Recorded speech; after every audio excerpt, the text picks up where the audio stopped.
Hail the Barbarian Horde! I'm Joe. Today I've got a bit of a different video of sorts. This one is completely scripted. I wrote the essay on Substack. You can find it in the link down below. And this is going to probably be the most controversial video I've ever done on the Brothers Hyborian. And the reason for this is that the complaints in it are born from my frustration with the Ring of Iberiku novel, which I did not enjoy. In the end, it was just bad writing. I'm assured the third book is better, and I really do want to read it. But it also stems from my disappointment after reading a few Red Sonja runs. I wanted to do a bunch of videos, couldn't bring myself to in disgust, so here it is. The feminist problem with Red Sonja, the second of Conan's major love interests. To say there's trouble with Red Sonja as a character is something of an odd statement in the eyes of some. Does this necessarily mean that she's a detriment to the lore of the Hyborian age, or contributes nothing? Not necessarily. Red Sonja is one of the most popular of the buxom ladies who have filtered into the Cimmerian's life, and then wandered out of it. Initially, she was a mercenary who kept her army on the hook, with stripteases, lots of coin, and a brutal nature, enticing Conan to join her when he was around 15 years old, in the early days of the Conan comics over at Marvel.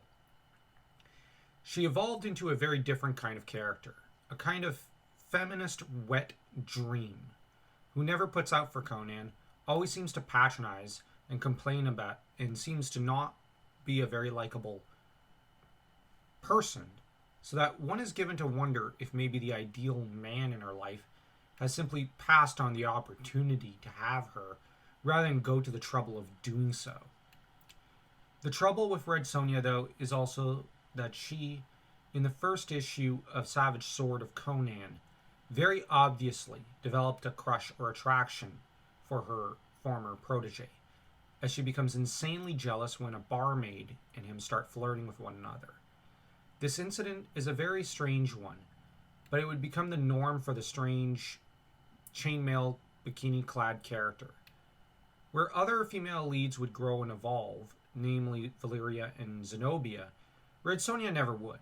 The reason for this is because of her character, her place in comic books, and as a sex icon. The thing about superhero comics is that nothing ever changes, and status quo is king. While where the latter is concerned, she must always be kept in the flower of her youth, that she might always entice young men. This brings up the question of whether she is, so long as the Scarlet Goddess's blessings rain down upon her, immortal or otherwise eternally young. If she's not trapped by eternal youth, if we were to guess at her age, she must be approximately 4 to 5 years older than Conan, which would peg her at about 19 on their first encounter. Then afterwards, when he is about 21, she would be around 25. This is more guesswork, and these are minimalist numbers, as it could be an age difference as large as 12 or 15 years, at which point there's some uncomfortable details to discuss about her flirting with someone so much younger. If she's temporarily immortal and is stuck at, say, 25 years old, it is still uncomfortable, as Red Sonja would still be mentally growing older. But onto her personality. As she has no character development to speak of over the course of a single run, and there's the question of whether she will ever get any, it demands some hypothesis about where the story is going. In the Queen Sonja story, it is humorous how she is defeated in battle a few times, and the men always decide nope, and yet with each of them, Sonja was the one pining after the man. Likely this lack of desire has to do with her abrasive nature. Why get with someone who has all the likability of sandpaper and has little in the way of femininity? Now the trouble is that the only time in any comics where she's had a long-term relationship have been in a what if with Wolverine and the main timeline with Conan. Conan, though, always moved on, with Red Sonja, as said in the Queen Sonja story, moving elsewhere. It was certainly a strange run where the staff seemed to want to write her own epic, only to decide otherwise later. It was peculiar. What is more is that with her uncanny penchant for the status quo, she left after the story. My view would thus be that if she's so resistant to change, she will likely in time die alone. And if she is indeed aging, it will likely end with her days being ended with either a murder or her becoming jealous of a younger woman, and thus becoming a bitter shadow of what she once was. Given her antipathy towards men and her sense of superiority towards them, and her pretending she's somehow better than other women, I am of the view in a hypothetical situation where she meets Zenobia, she'd likely end up demeaning, insulting, and even seeking to physically harm the other woman. That is until Conan casts her out of the castle, and does so in a temper. Thing is, Sonja's story had an out for a good ending, but as it cannot end happily, not with her being so stubborn, resistant to change, and misanthropic, she'll only end up miserable and likely dying in a gutter, given her lack of success in storing up money for any real long period. These are some of the uncomfortable truths about her character. Where Baalit was headed in a bleak direction but was saved thanks to her death, Valeria is likely to cling to Conan as long as possible before she meets her own end. And Zenobia marries the great Cimmerian. Red Sonja is destined to be abandoned by him and others. Maybe in time she'll go back to her kingdom, but she may well spend the rest of her days humored and tolerated, maybe even loved by her former court, but as she has no heir or child, and no interest in children, she'll pass the throne to her steward's son, and that'll be the end of it. Red Sonja is destined to be a woman without legacy. This is the chief reason one should regard her as a failure in universe, one that will never produce a child, never leave behind a pupil, an heir, and whom we hear nothing of later in the Hyborian age, 20 or 30 years after the early Conan period. And that's the whole problem she has.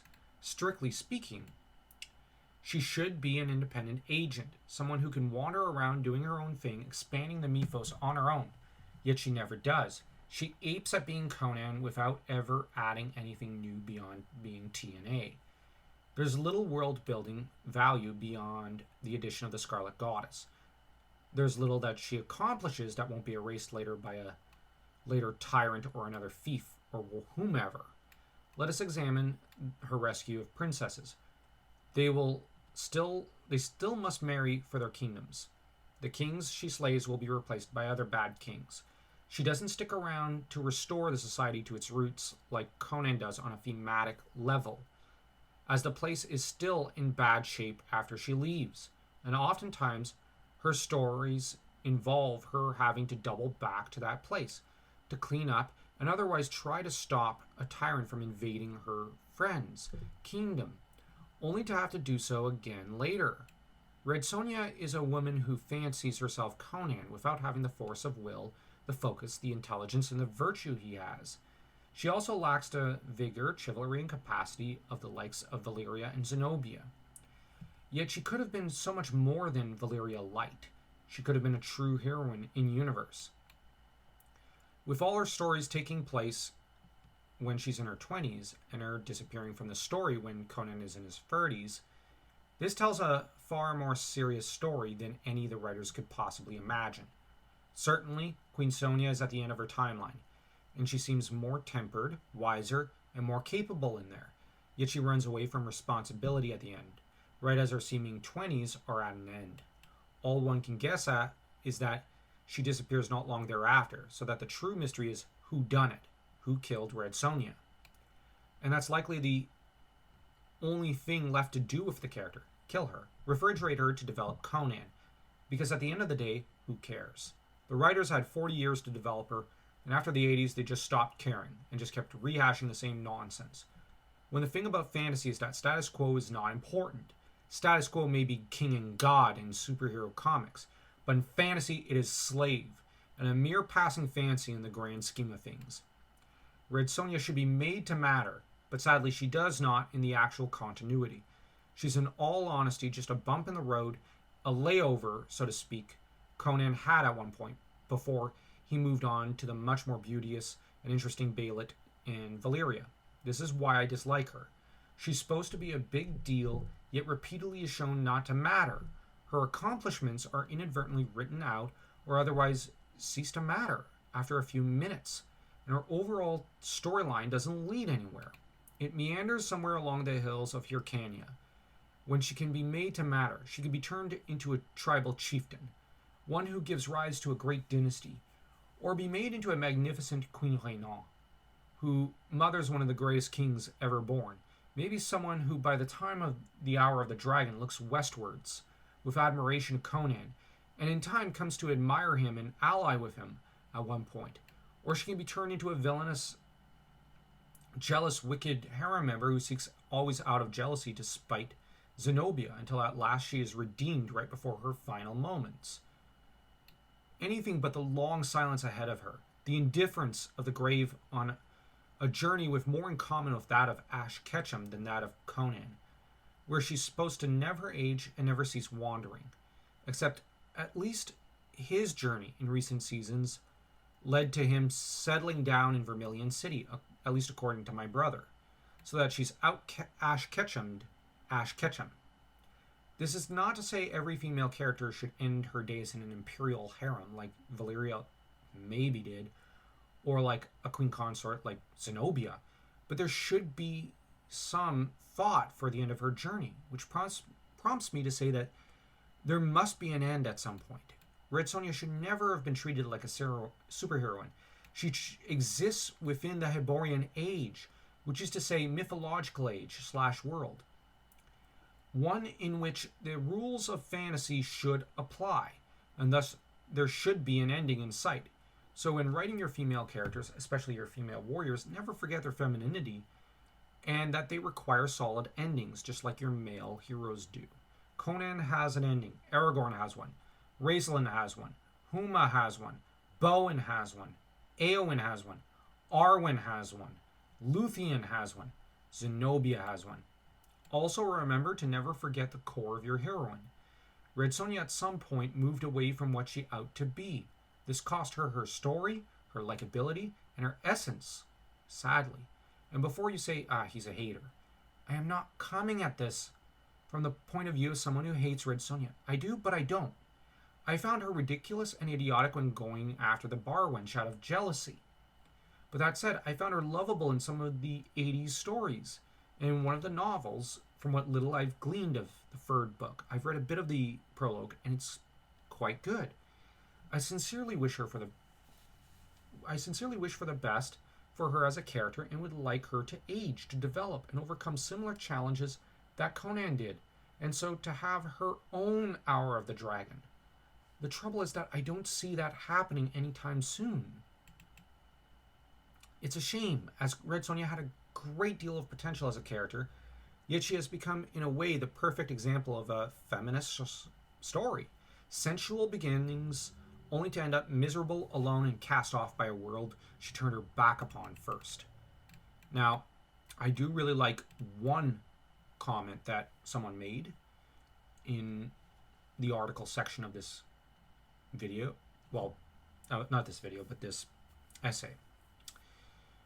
And this guy, who's a fellow writer and I guess you could say kind of buddy of mine, and a frequent critic who honestly, like, he's one of the best critics you can and editors you can find. I must admit that at the start, I've never read much of Red Sonja. I've maybe peeked into a comic here and there over the years. And I saw the movie very long while ago.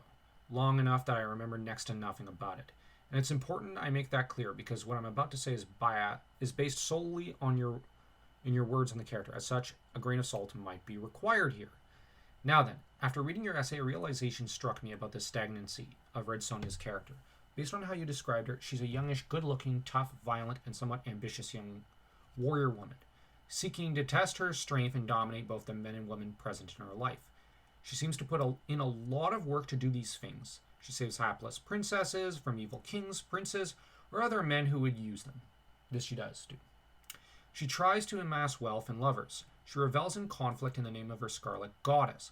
She has the most basic building blocks of what could be a female mirror to Conan, as you more or less say. Yet every single one of her accomplishments is decidedly temporary. She works to save these princesses, but does nothing to help stabilize the nations her actions threw into disarray. She gathers lovers to her, only to engage in conflict with them and drive them away. Perhaps most notably, though, she amasses wealth and treasure only to then abandon it in search of the next thrill. Red Sonja isn't just a stagnant and tarnished mirror of Conan. Yes, she reflects a poorly understood and largely inaccurate version of his character, but upon thinking about the course she takes, it becomes clear there's more to it than just that. Red Sonja is someone who revels in the excesses of the moment. She seeks the pleasures of the now with no thought as to the consequences of what comes after. Not unlike the gangster gambler who dies and goes to heaven, to a heavenly casino, where always winning in that famous episode of The Twilight Zone. Spoiler alert, he's not in heaven. Red Sonja seeks the thrills and pleasures that come with risk and little else. Red Sonja is a hedonist. And sad to say, she kind of is, guys. And hey, we all love that costume of hers, but it'd be nice if we could have an actual story with character development. And if we could explore more of her character. Queen Sonja started to do this, but then they deviated away from that. So let me know what you guys think in the comment section. And also, if you want, you can go check out the essay and tell me over there. And have a great day. And don't forget to smash that like and that subscribe button.